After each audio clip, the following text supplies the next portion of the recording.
You're listening to the Bloomberg Sound On podcast. Catch us live weekdays at 1 Eastern on Bloomberg.com, the iHeartRadio app, and the Bloomberg Business app. Or listen on demand wherever you get your podcasts. I'm June Grasso, sitting in for Joe Mathieu. In the first votes cast in the 2024 presidential race, Donald Trump tightened his grip on the Republican presidential nomination, with Iowa voters delivering him a commanding win in last night's caucuses, moving him one step closer to returning to the White House. Trump won 51% of the vote, with rivals Ron DeSantis and Nikki Haley not even close. DeSantis came in second, winning 21.2%, and Haley close behind, capturing 19.1%. Here to discuss what it all means and how it happened is Terry Haines, founder of Pangea Policy. Thanks for joining us, Terry. Thank you, June. Appreciate it. So it seemed like the caucuses were over before they began. What's the significance of Trump coming in with a majority of the votes here? Well, I'm going to give you a little bit of a non-consensus view about that, frankly. Trump was expected to come in with about 50% of the vote, and surprise, surprise, that's pretty much exactly what he came in with. 4 takeaways for you. First, there's still a competitive race since 50% or more Republican voters don't want Trump, and there are only 2 not Trump candidates left, either of which could carry that 50% forward. Secondly, I think a former president, which is losing half of his party's primary voters, is not good news for that candidate, even though he did win. Thirdly, looking ahead to New Hampshire next week, you're likelier to see a more competitive race there, since Trump is polling at low to mid 40s, and right now, based on polling, you can expect a surge largely from Haley. Fourthly, I think this is not well understood at all, but the polling in Iowa, particularly the Iowa poll from the Des Moines Register, showed that 30% of likely caucus goers would not support Trump and would not vote for Trump in the general election, whether or not if they'd voted for Trump in the caucus. That to me presages a Republican Party split that I've been talking about for some time. But as far as the numbers that we see now and what we see ahead, doesn't it appear that Trump is going to wrap it up? No, I don't think so at all. Based on right now, no, I don't think so at all. If what you've got is a situation where he wins the Iowa caucuses, but let's remember he wins with just over half the overall vote that came through in the caucuses in 2016. He gets sort of the not Trump side, gets almost as many delegates as Trump did out of Iowa. Number one. Number two, New Hampshire is right now, based on polling, more competitive than Iowa. So you're going to have a competitive race, and where nothing is going to happen for the month after New Hampshire. So I think what you're going to see 3 main candidates, Trump, Haley, and DeSantis, all scratching and biting for advantage. I think you're going to see a lot of visits from Haley and DeSantis to Midtown Manhattan to pick up additional money and additional support there. And I think it's right now it's still anybody's ball game. If you've got a situation where you're not going to have another vote until late February in South Carolina or early March in the Super Tuesday states, that's an awful lot of time in politics. It certainly is. So DeSantis and Haley seem to be just battling each other rather than Trump. And, their numbers are just about the same. So what did they learn, if anything, from Iowa? I think what they learned is that they need to be on top in order to be the candidate that consolidates the not Trump vote. What you have if you're DeSantis and Haley and you're thinking about this, what you think is first, I've leapfrogged everybody else. Now my task is I've got to leapfrog the other not Trump candidate. I've got to be the alternative to Trump. The vast majority of that 50% vote comes to me, and then I can duke it out with Trump. I mean, that is what they're thinking about right now. Trump polls strongly with working-class white voters. He won with white evangelical Christians, who are nearly half of the caucus goers in Iowa. Is there any chance for DeSantis or Haley to pick off those voters? Oh, I think some. Iowa, I think, is unique or unusual in both the amount of evangelicals that exist and how much and how well they're organized. Frankly, yeah, sure, they could do that. But I think what you're seeing is a situation where, Trump is kind of topping at 50% right now. He's not going to be 50% in New Hampshire, almost certainly. If he does, we'll have a different narrative next week. But almost certainly, he doesn't get to 50% or close to it. You will have a more competitive race. And then what you're going to have is you're going to have a free-for-all in the first 2 weeks of March, where the voters start sorting themselves out. So right now, it's very much anybody's race, and there are a lot of variables here, including the desire to want to stop Trump from getting the nomination, that I think, frankly, haven't crystallized yet. So Haley is heading to New Hampshire. DeSantis is heading to South Carolina. Tell us about the importance of New Hampshire. Well, I think New Hampshire is much more of a hinge for the race than Iowa might be. Your colleague Mike McKee points out that drilled down even farther than I did on results in discussing this today, and points out essentially that there's about 2.5% of Iowans that actually voted in the Iowa Caucus, and this is a state that has a 75%. Or had in 2020 a 75% turnout rate statewide. So this is a very, very tiny sliver of Iowans generally.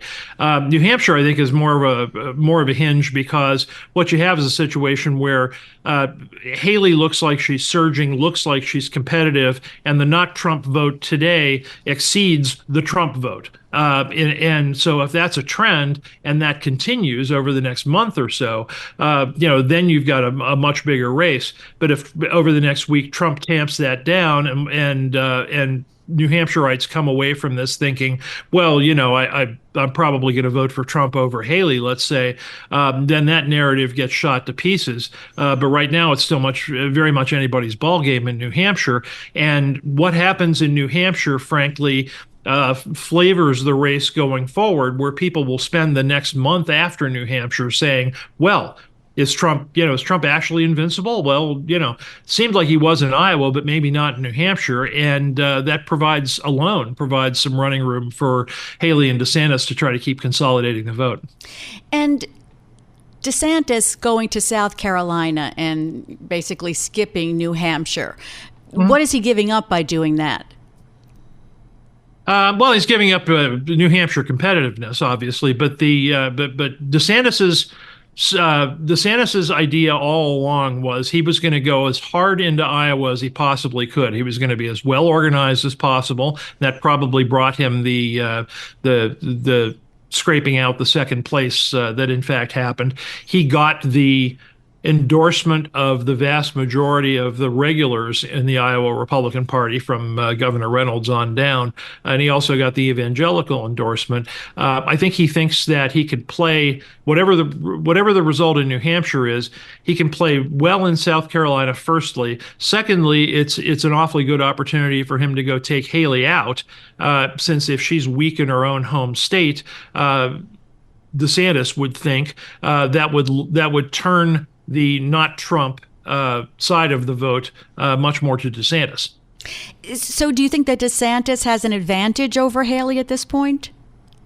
I think it's a little too soon to say. What you've got is a situation, I don't have the exact numbers in front of me, but you got a situation where DeSantis' second place is basically eked out about 4,000 more votes than Haley did, with about Haley and DeSantis together. Roughly about 45 to 50,000 votes cast. So, I think he probably thinks he has the ability to have an advantage over Haley if he spends a month hammering away in South Carolina. Certainly that will weaken Haley and enhance his chances to some extent. But I doubt very much that he sees the opportunity to be free and clear. I think this is going to be a race for the half of the vote that's not Trump for the next 4 to 5 weeks, frankly. And as far as fundraising, does DeSantis have more of an uphill battle there than Haley? Right now, and I mean, this includes Wall Street, of course, but right now, a lot of the Wall Street money has gone to Haley, frankly, because based on polling, Haley seems to be a better matchup candidate against Biden in the fall general election, and certainly what a lot of deep-pocketed Wall Street people have wanted, and a lot of other people have wanted, is a candidate that most clearly can beat Biden and most clearly is business-friendly. Both of these candidates are certainly business-friendly, where Haley's advantage is that she looks more electable. It's going to be up to DeSantis to counter that narrative. He does to some extent already by talking about, he's the only person that's actually got a track record of doing a bunch of things that are business friendly and economically positive. But he's going to have to ramp that up in order to separate himself from Haley, I think. So does he have to win one of these early states in order to continue? Well, I think what he has to do is he has to have a very good showing in South Carolina, or it's going to be difficult for him. And then he's going to have a situation where there are, in the first 2 weeks of March alone, there's something like 11 primaries and 6 caucuses. I mean, a real dump of information and voting all at once. His job is going to have to be coming out looking like the better alternative than Haley in the early Super Tuesday states in order to remain viable. So tell us more. You think that if Trump is the nominee, the Republican Party won't unite behind him, even though you hear even from the former governor of New Hampshire, well, if it's Trump, I'll vote for Trump. Of course, I'll support the Republican nominee. You think that won't happen? Republicans won't fall in line?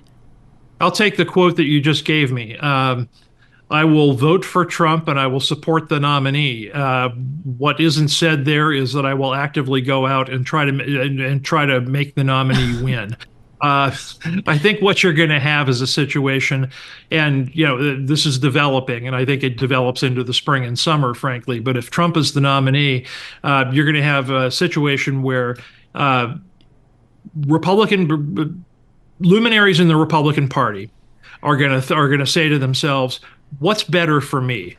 Is it better for me to firstly say I won't vote for Trump and you shouldn't either, or should I say I'm going to I'll absolutely support the nominee, but then absolutely do nothing other than say that in order to support?"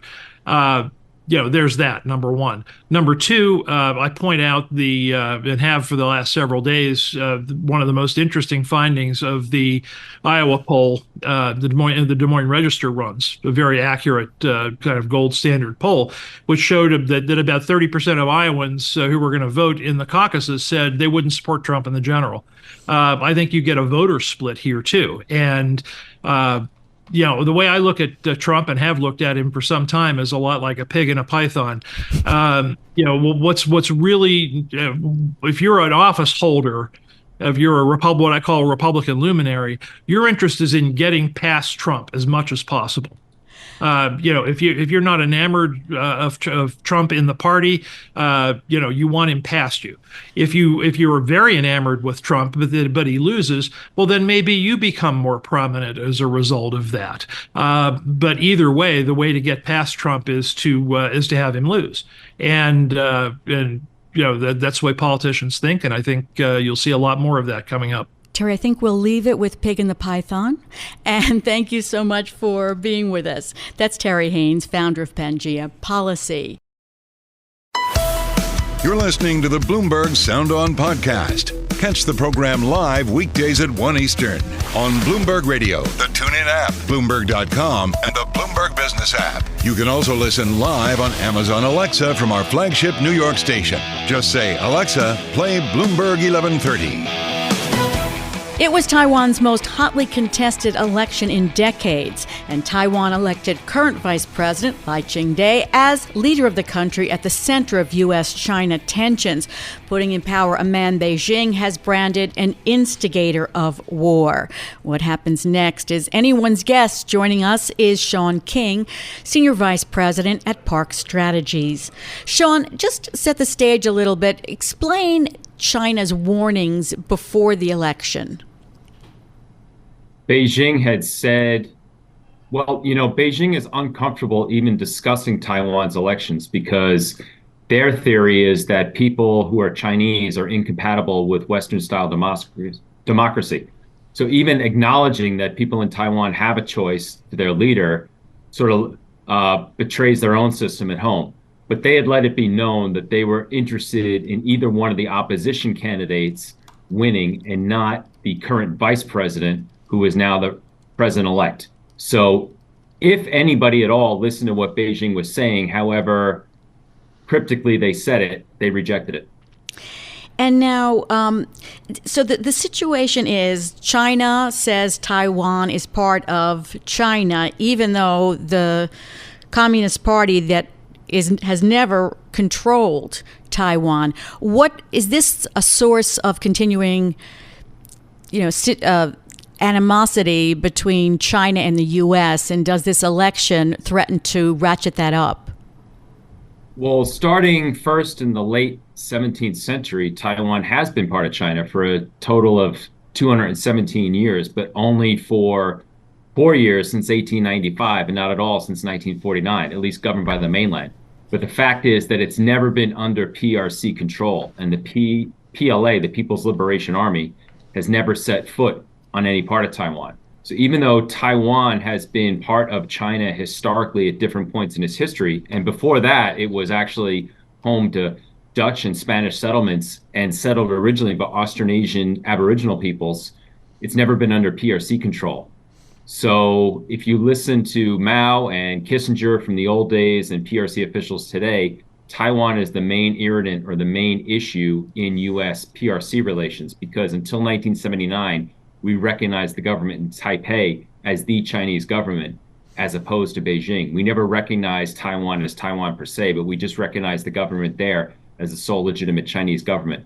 So for us, I think the issues with the PRC are much bigger, whether it's freedom of religion, freedom of expression, the South China Sea, Beijing's backstopping North Korea. There are a lot of different things at play. It's, refusal to take a clear moral stand on the Ukraine war. But for Beijing, the Taiwan issue is front and center because the Communist Party of China has staked itself on Chinese nationalism, and also getting Taiwan would allow it to project naval power into the Western Pacific.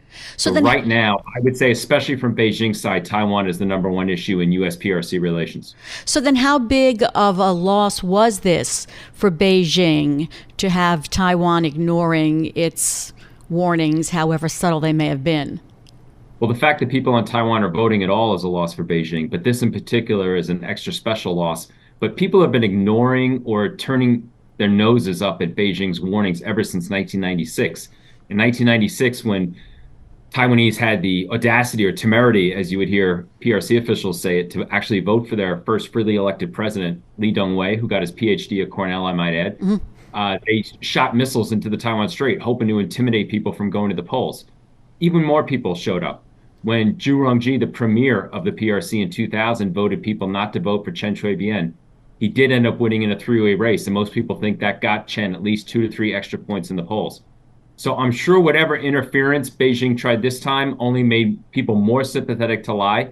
Also, former Taiwan President Ma Ying-jeou, who's drifted closer to the PRC in retirement, said that Taiwanese would welcome unification so long as it's peaceful, and told Deutsche Welle, German TV, that Taiwanese should trust Xi Jinping. That, I'm sure, only increased support for Lai. But even the KMT candidate, who's thought to be China-friendly, which is kind of a mischaracterization, he's native Taiwanese, he's spoken native Taiwanese, and he rejected Beijing's Hong Kong one country, two systems proposal for Taiwan. Only 1% to 2% of people on Taiwan support immediate unification of any kind. So for years and years, and even more so echoed on Saturday, Taiwanese categorically reject any overture from the mainland. Is there a fear among Taiwanese that China might take some action, military exercises or otherwise, in light of the election returns? We seem to be more worried about Taiwan's security than Taiwanese themselves are. After Nancy Pelosi, a freely elected leader, was welcomed to Taiwan by another freely elected leader and exchanged in democratic exercise and exchange of ideas, Beijing, of course, did these made-for-Hollywood exercises around Taiwan. And, most people there in Taiwan, they've learned to live with it. For 70 years, they've feared Beijing invading the island. So yes, I mean, this is on their mind long term, but it's not going to stop them from living their lives. And they don't expect any immediate action, nor do I. People compare it to Ukraine, but I don't see the comps. Russian soldiers were able to waltz across an unguarded Ukrainian land border where many senior Russian officials had actually served in the Soviet army. It's 100 miles between Taiwan and the mainland, rough seas. We would see it coming. And Biden has said 4 times we would defend Taiwan in case of attack, even though there's obviously no treaty obligation to do so, because you can't have a treaty with someone you don't recognize. But I think that Taiwan is too important for the free world to lose, so the U.S. would intervene if Beijing unprovoked attacked the island. So most people don't expect an invasion anytime soon, and that's my feeling as well. Well, those are good words, good thoughts. Thank you so much for joining us on the show. That's Sean King, Park Strategies Senior Vice President. You're listening to the Bloomberg Sound On podcast. Catch us live weekdays at 1 Eastern on Bloomberg.com, the iHeartRadio app, and the Bloomberg Business app. Or listen on demand wherever you get your podcasts. Fresh off his victory in the Iowa Republican caucuses, Donald Trump arrived in a Manhattan courtroom this morning for the next trial of his crowded legal calendar. This time in a defamation lawsuit by E. Jean Carroll, the writer who won a separate sexual abuse case against him last year. My guest is Dave Aronberg, the Palm Beach County State Attorney. He joins us in our New York studios. Dave, you left sunny Palm Beach to be here in New York for the snowstorm. And there's no place I'd rather be. All right. Fair enough. Well, Donald Trump is here, too. He continues his tour of courtrooms around the country, like the D.C. Appellate Court last week. He doesn't have to be in the courtroom, but he is for the very beginning of the trial. So what do you make of this? Is he trying to impact the jury or impact the voters?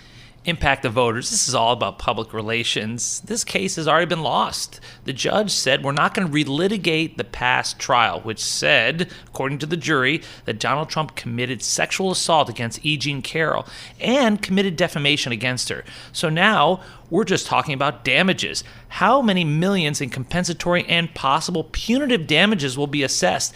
So the only reason why Trump is there, I think, is to try to gain political points, to show that he is being derided as the leading candidate for president. This is the Biden administration doing this, even though that doesn't make sense. And ultimately, nothing fuels his MAGA base more than martyrdom and grievance. Now, I want to talk about what his defense could possibly be here, because the judge has basically cut off every avenue of defense that I can see. He can't say that he can't deny that sexual abuse happened or that he believed his statements were true. He can't comment on Carroll's prior romantic relationships or the lack of DNA. I mean, what is his defense here? He doesn't have a defense. In fact, I don't think it's a good move for him to try to testify, because if he tries to pull what he did in the New York civil fraud trial, in this trial, he's going to get sanctioned. He's going to get cut off. This is a jury trial. This is not a bench trial like the last trial. And you have a federal judge and Judge Kaplan who's not messing around. Judge Ngorone, a state court judge in New York, gave him a wider latitude, and he allowed Trump to bash the judge and the process and the attorneys. That's not going to happen here. And in this case, he's limited to what he can say. As you correctly pointed out, they can't relitigate the last case. He can't attack E. Jean Carroll. And so what is he going to say? He's not going to be able to go on a political rant. So there really is nothing he could say that could influence a jury here. Best he just not testify at all. So he says he wants to testify. Of course, he said he wanted to testify at the last E. Jean Carroll trial. So who knows? The judge is saying that he can do so if he wants to testify on Monday, January 22nd, which is the day before the New Hampshire primary. So maybe. Maybe. Well, he had a lawyer the last time, this Tacopina guy. Yeah. And Tacopina and Trump split up. They just had a divorce, and he's being represented now, Trump is, by Alina Habba. And Alina Habba is gung-ho on Trump testifying. The word was that Tacopina did not want Trump to testify. So this is Trump saying, I am going to do it. I am going to show that the whole process is a fraud, but he's not going to be allowed to testify that way. So in the end, I think he just does what he's done before, which is to promise that he's going to testify, but then in the end, he does not. So Joe Tacopina is a well-experienced trial lawyer. So there is the reason why he doesn't want Trump to testify. Alina Habba, I don't think, has much trial experience at all. And again, today she was, sort of the same thing that happened in the trial, the New York trial. They seem to be trying to get on the judge's bad side, challenging the judge and, arguing with the judge. I mean, in the New York trial, in the trial that was ended last week with Judge Engoron, I mean, it was crazy, some of the things that they did and said to this judge who was going to be making the decision without a jury. So I'm not sure about her courtroom tactics. Now, one of the first things they teach you in law school is never upset the person wearing the black robe and wielding that gavel. Big mistake, but yet they keep doing it, and they got away with it with the Judge Engoron because they knew their goose was cooked in the New York civil fraud case. So what do they have to lose? But by attacking Judge Engoron, I think it gave Trump a false sense of confidence that he can do it again. This is a federal judge. We're talking about lifetime appointments, and these guys run their courtroom like a tight ship, and there's no way that Trump's going to be able to get away with any of this stuff, especially because it is a jury trial. So although he promises he's going to testify, I think this is like other promises where he said he would promise to testify earlier in the New York civil fraud case, which then he didn't do. Or in the first trial in this matter, he said he would testify, and he didn't do. Just like he said he would meet with Bob Mueller during the investigation, which he didn't do. And just like he said he was going to have a health care plan that comes out in 2 weeks. Oh, you're going back far now. But you have a lot to work with. So what's interesting is the counsel for E. Jean Carroll, Roberta Kaplan, expressed concern in recent days that Trump would attempt to turn the trial into a circus. And she suggested the judge be prepared to hold Trump or his lawyers in contempt of court or issue punitive fines and monetary sanctions. Was that necessary for her or just for publicity? Everyone knows Judge Kaplan. Judge Kaplan is no nonsense, and he doesn't need, it seems to me, direction from an attorney how to run his courtroom. I agree. Judge Kaplan is not going to suffer fools lightly, and I do understand why Miss Kaplan, no relation, E. Jean Carroll's lawyer, wanted Trump to say under oath that I will not violate the court's order. But you know what? She also wanted Trump to admit under oath that he committed sexual assault against E. Jean Carroll. And although the jury found it, in our country, we still don't force defendants to incriminate themselves or to say certain things like, I did it, I'm guilty. So I think she was asking for too much, and the judge is not going to go there. What's unusual in this case is you talk about secret juries, anonymous juries. This jury is so anonymous that the judge issued an order. First of all, he issued an order that bars Trump and his team from saying a lot of the things that they have said before. But he told potential jurors that if they're selected for the trial, they should use fake names when discussing the case with each other. And they wouldn't be permitted to disclose their role to anyone, including family members. So this judge is trying to avoid what we've seen Trump before do, which is issue these sort of either direct or indirect threats. Yeah, I've seen anonymous juries before, but I've never seen an order where you can't even communicate with each other using your real name. But it makes sense. You want this to be airtight.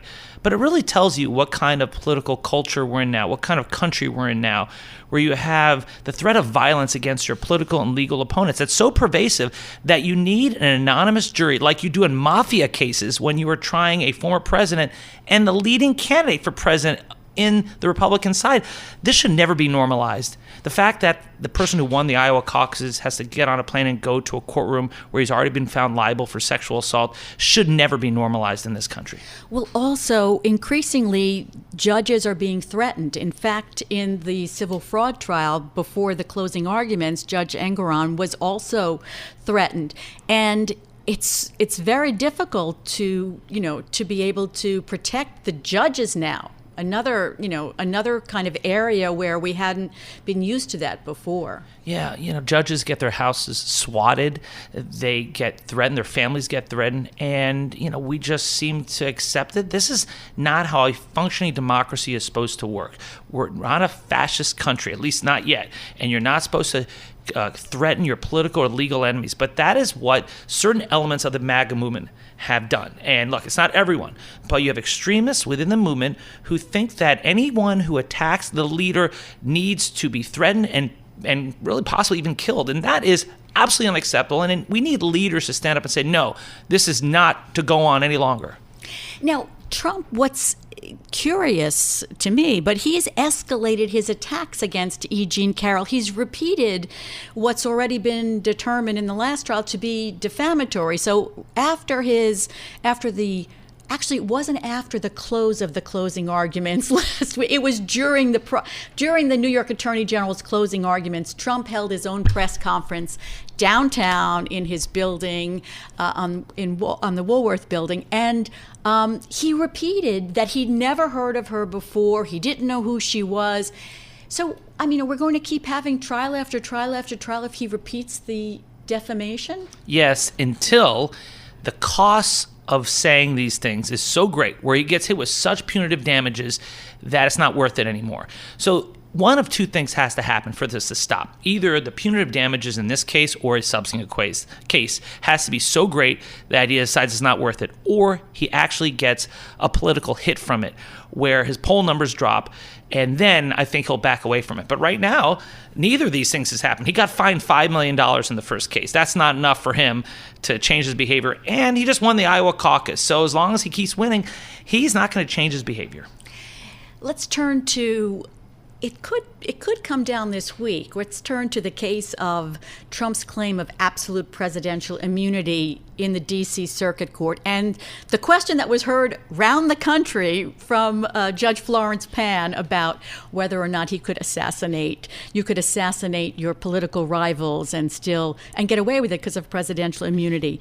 Do you think that's going to come fast, that decision? I do, and you can see by the judge's questioning. It was just such a no-brainer where, of course, a president doesn't have absolute immunity. Of course, they can't kill their political rivals. And look, it's not so funny when it happens to the other guy. So if you give Joe Biden this kind of power, he can cancel the election, arrest Donald Trump, and be president for life. So, of course, they're not going to rule for absolute immunity. Now, the question is, how long will the decision take? I think it'll be soon. The D.C. Circuit Court of Appeals has expedited its review. And then the question is when, it's not an if, when D.C. Circuit rules against Trump, what does the Supreme Court do? I would bet that they're going to defer to the D.C. Circuit and deny review, and then it's game on in the election interference case in Washington, D.C. I agree with you, but we are in the minority, I have to say. I think we're in the minority. I think a lot of legal scholars, legal experts think the Supreme Court has to take that case, has to make the decision, but they already have so many different issues related to the election coming up that I'm not sure they want to, go into another one yet. Right. And this is a no-brainer. This is not a hard one. And the Supreme Court, I think, would rather deal with other things. And it'd be easy. I think the reason why the Supreme Court, one of the reasons why they denied their own expedited review, because remember, Jack Smith wanted the Supreme Court to Bigfoot the D.C. Circuit Court of Appeals, and they said, no, we're going to let the D.C. Circuit handle it. I think one reason why they did that was that they were going to defer to the ruling of the D.C. Circuit, knowing they would deny presidential absolute immunity. And do you think that the decision will just be we're denying absolute presidential immunity, or the judges might have to set out some of the parameters where presidential immunity might apply? Judges generally like to rule on the narrowest issue possible. Don't get too ambitious, especially when there's an expedited review. So I think they're just going to deny it here. I don't think they're going to go much further, because you do that, then you open it up to more delays. And this case, the one in Washington, D.C. for election interference, is the one that's most likely to be tried before the election. It's, in that sense, the most important case, because all the others, I think, with the possible exception of the New York State case on Stormy Daniels, will be tried after the election. So that's why I think these courts want to get it started as soon as possible. Now, the Judge Tanya Chutkan, she's sort of put everything on hold, but she hasn't actually, taken it off the docket, the March 5th trial. Do you think that there's any way they could meet that? If, let's say, the D.C. Circuit comes down this week and says no presidential immunity, the Supreme Court says, no, we're not going to review it. How long? Oh, then it's immediate. I think also the D.C. Circuit will remove the stay of the case immediately, and then it goes to Tanya Chutkan, Judge Chutkan. She will calendar it. Now it's set for March 4th. I think within 60 days of that is the trial day. That's what I have been saying from the beginning. I'm going to stick to my prediction, and this case will be decided well before the election. And you see the polls, even though Trump won pretty handily in Iowa, still a certain segment that says if he's found guilty in one of these trials, people would switch their vote away from him. And very quickly, very briefly, what about your Florida trial down there on classified documents? You have a date for that? It's scheduled to go in May. It ain't going. Here's the thing. Judge Cannon is slow walking this case. That case in my neck of the woods is the strongest of all the 4 cases against Trump. He has no defense, but that case is going to be delayed past the election, and that's a shame. It is a shame. I'm so happy that you came in today, though, through all the snow. It was hard for me to get in from 79th Street to 59th Street, so I appreciate your coming in from however you got here from Palm Beach. It's worse. It's frozen rain now. You're listening to the Bloomberg Sound On podcast. Catch the program live weekdays at 1 Eastern on Bloomberg Radio, the TuneIn app, Bloomberg.com, and the Bloomberg Business app. You can also listen live on Amazon Alexa from our flagship New York station. Just say, Alexa, play Bloomberg 1130. The drowning deaths of a woman and 2 children in the Rio Grande River as they tried to enter the United States from Mexico on Friday have intensified tensions between Texas and the federal border officials. U.S. border officials say Texas officers prevented federal border officials from helping them, and that is in dispute. Joining me is Leon Fresco, a partner at Holland & Knight and the former head of the Office of Immigration Litigation in the Obama administration. Leon, what happened? What do we know happened on Friday? Because it seems like there were conflicting reports. Well, there were conflicting reports, including one from Congressman Henry Cuellar, who's the esteemed congressman along the border. And so the Department of Justice actually filed a brief in the Supreme Court that actually discussed this issue slightly more. And it seems like there were 6 migrants that were actually in distress. But 3, by the time the Mexican government reported this to the Department of Homeland Security, and by the time the Department of Homeland Security would have responded, it seems like, even if Texas had let them in, 3 of them would have already been found deceased, unfortunately. There were 2 others that were rescued by the Mexican government that presumably would have been rescued by the Border Patrol had they been allowed to enter. But there is no dispute that the Texas state officials are blocking this park in Eagle Pass, Texas, and not permitting the Department of Homeland Security officials enter the park, which the Department of Homeland Security officials say is a violation of their right to enter in times of emergency, that they have a federal right under the Supremacy Clause to do that. And do you agree? Which side do you agree with? Does Texas have the right, or does the Department of Homeland Security have the right? It's clear that if there's any kind of transnational emergency that's happening on the border, that the federal officials have the ability to access the border to be able to respond to that transnational emergency. Where they can't necessarily do things is if they were just patrolling this park and the state of Texas said, this is our park to patrol, the federal officials don't have jurisdiction here, that's fine.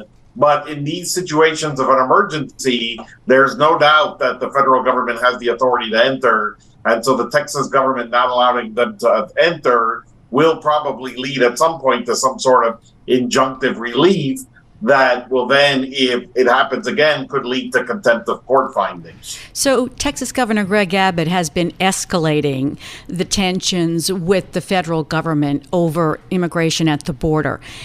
Was this part of the new law that's been passed that hasn't gone into effect yet, where Texas says that its local officers can arrest migrants, which is normally what is a job for the federal government? Well, this is part of that overall strategy. The law itself, what it's going to do is it's going to say that if you're not in Texas legally, it's a misdemeanor that you can then be taken to the border. And if you don't actually cross back into Mexico, you can be rearrested again for a felony.